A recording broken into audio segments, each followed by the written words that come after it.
dan disahihkan oleh Al-Hakim Az-Zahabi. Apa maksud disahihkan oleh ulama-ulama lain ni? Kadang-kadang ada yang maksud disahihkan oleh Al-Albani. Sebab kita sebut kitab hadis Sahih Bukhari dan Sahih Muslim sahih kan? Kitab yang lagi 4 ada hadis-hadis yang sahih, ada hadis hasan, ada hadis dhaif kan? Jadi dibahaskan oleh para ulama hadis tu yang dia orang yang go through hadis-hadis di dalam kitab-kitab ni, dia akan hadis ni sahih. Setengah tu dia kata hadis ni sahih dengan syarat Bukhari, maknanya hadis tu sahih dia kuat sebab dia mengikuti syarat Bukhari. 4. Jumhur berpendapat jika imam membaca Al-Fatihah secara jahar, makmum tidak perlu membacanya.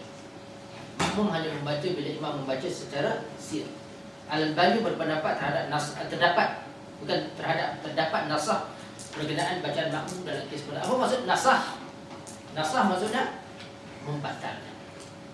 Nasah dan nusukh. Nah, setakat ni ada apa-apa tak? Sir dan jahar beza macam mana? Beza. Apa itu sir atau jahar? Okey. Sir tu baca perlahan lah. Maksud salah. Jahar tu baca dengan kuat. Baca dengan kuat tu maksudnya orang dengar lah, bukan menjerit kan. Orang dengar lah. Saya kata kuat, menjerit lah. Okey.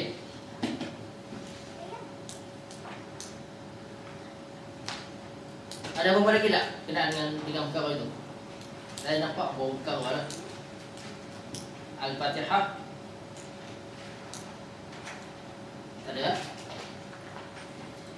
Membaca amin setelah Al-Fatihah ada juga Al-Bukhari dan Abu Dawud. Amin. Membaca dengan sir atau jahat? Pendapat yang rajih ada membaca dengan jahat. Cuba tuan-tuan, saya terlupa. Bila saya sebut rajih, pendapat yang kuat, yang rajih, yang ditarjihkan, dikuatkan ya.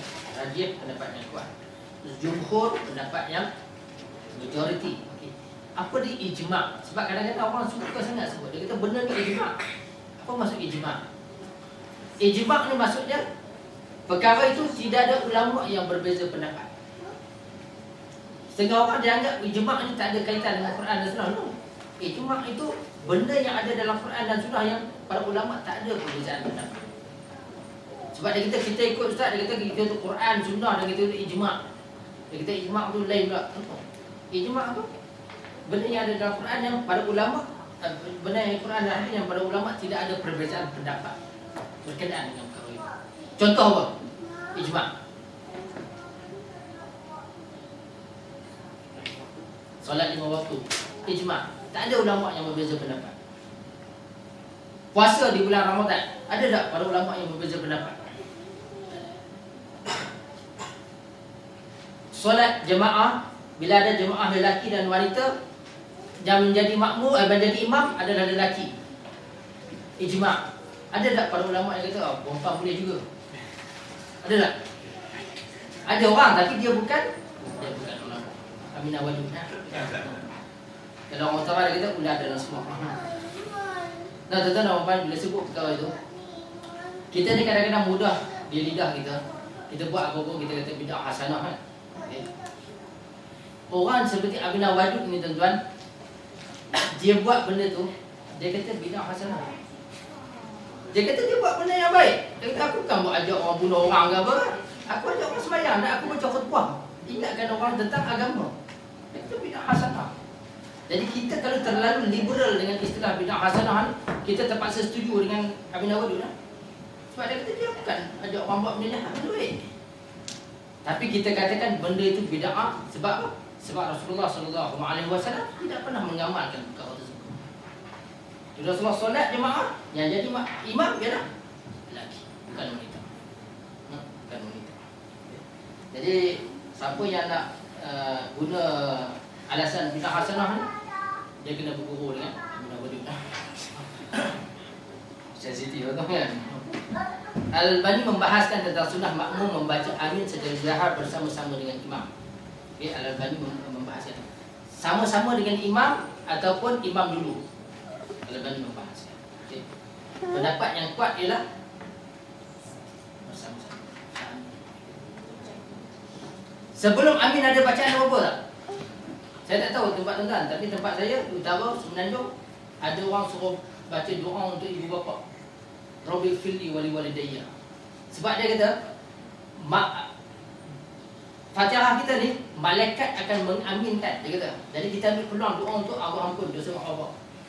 Pandai dia. Tapi tak ada lah tanda-tanda daripada sunnah Nabi sallallahu alaihi wasallam. Dulu ada dalam kitab Melayu lama dulu ada. Sekarang ni jarang dengar orang bincang yang bergaul gitu. Tapi dulu ada. Okey, membaca surah selepas Al-Fatihah. Kita sebut lagi beberapa perkara. Kadang-kadang Rasulullah membaca surah panjang dan ada kalanya surah yang pendek. Bila ketika Rasulullah baca banyak? Solat fardu, kita tak sebut solat lain. Solat apa? Solat subuh. Solat subuh biasanya ayatnya berapa banyak? Rasulullah baca. Biasanya dalam 100 ayat. Tapi kita kalau baca 100 ayat di kampung saya tinggal imam lah. Tapi bacalah yang agak panjang lah ya, daripada solat lain. Okay? Baca agak panjang. Okay? Rasulullah ni contohnya subuh Jumaat. Rasulullah baca apa?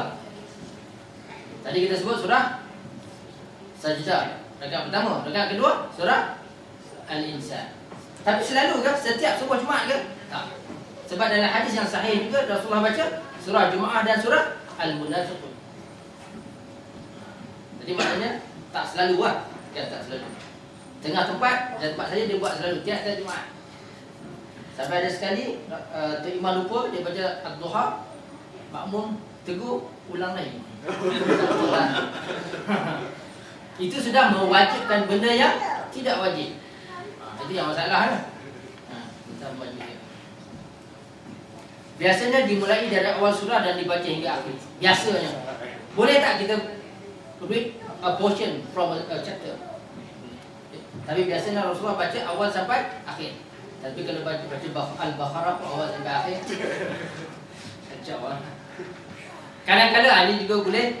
Sebab kadang-kadang di sini ada orang buat. Pernah ketika saya sembahyang di musalla, ada orang buat dan tiga orang dia keliru. Kadang-kadang digabungkan 2 atau lebih surah dalam satu rakaat. Juga pernah dibuat oleh Rasulullah SAW. Okay. Dan yang terakhir, imam perlu mengambil kira keadaan makmum dalam menetapkan surah yang hendak dibaca. Apa maksudnya? Satu ketika Muaz menjadi imam. Dia baca panjang. Sahabat yang ikut ni dia dah kerja. Lalu dia potong imam. Selepas dia potong imam tu,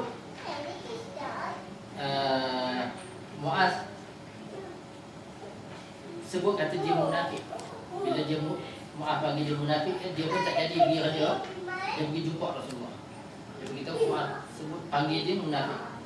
Lalu Rasulullah panggil Muaz jumpa. Rasulullah sebut, kamu ni bagi orang lelaki yang beragama. Maknanya kita kena ikut keadaan makmum kita. Saya hari tu bila balik Malaysia, di stesen kereta api, apa nama? Dekat Kuala Lumpur, KL Central. Sembahyang solat maghrib, imam baca punya panjang. Kami hampir miss kereta api. Ya. Jadi maknanya imam-imam ni dia kena fikir tempat dia di mana. Kalau dia di tempat-tempat yang sebegini, stesen bas, lebuh raya, tak biar duduk jago jadi imam lah. Ya. Baca pendek-pendek cukup lah. Ya. Dia tahu tempat tu, dia mengikut keadaan makmum dia. Ya. Kalau makmum ada budak menangis, Rasulullah ringkaskan solatnya sebab ada budak menangis. Ya, benda-benda macam ni kita kena, sebagai imam kita kena faham. Kita kena faham. Kalau kita sama-sama sahabat kita tahu kan semua tak ada apa, tak tergesa-gesa nak baca banyak macam lah. Ya. Terutama bila kita tempat kita itu mungkin jadi tempat persinggahan orang berjalan kan. Jadi kita kena faham. Dan juga mungkin kalau di pekan-pekan atau di surau-surau di taman-taman ni, orang yang pergi tu dia pakai baju kerja dah, pergi subuh. Maknanya kita tahu dia nak pergi kerja. Kita jadi imam janganlah pakai baju mana, kita tahu dia nak pergi kerja.